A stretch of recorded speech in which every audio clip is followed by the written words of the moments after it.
लोकसभा में लंबे समय से लंबित चुनाव सुधारों पर आज से 2 दिवसीय महत्वपूर्ण बहस शुरू होने जा रही है। इस चर्चा की शुरुआत लोकसभा में नेता प्रतिपक्ष राहुल गांधी करेंगे। दरअसल विपक्ष मानसून सत्र से ही एसआईआर पर चर्चा की मांग कर रहा था, लेकिन सरकार ने तर्क दिया कि निर्वाचन आयोग एक स्वतंत्र और संवैधानिक संस्था है, इसलिए उसने व्यापक चुनाव सुधारों पर ही चर्चा कराने का प्रस्ताव रखा। चर्चा में सरकार की तरफ से केंद्रीय मंत्री अर्जुन सिंह मेघवाल, संजय जायसवाल, निशिकांत दुबे, पीपी चौधरी जवाब देंगे, तो विपक्ष की ओर से राहुल के अलावा अखिलेश यादव और केसी वेणुगोपाल भी बोलेंगे।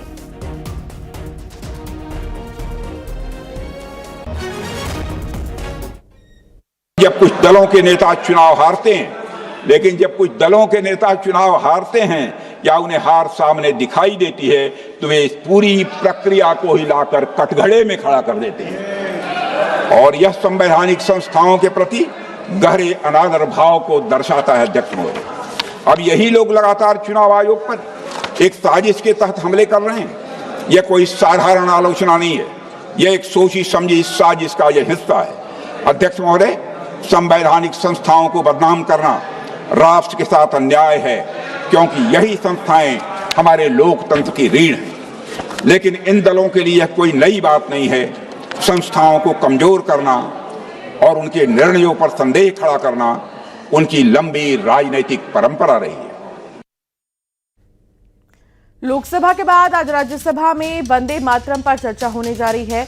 दोपहर 1 बजे से शुरू होने वाली इस चर्चा की शुरुआत गृह मंत्री अमित शाह करेंगे।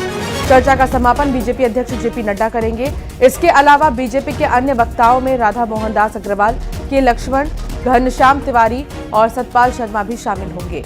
कांग्रेस की ओर से मल्लिकार्जुन खड़गे बोलेंगे।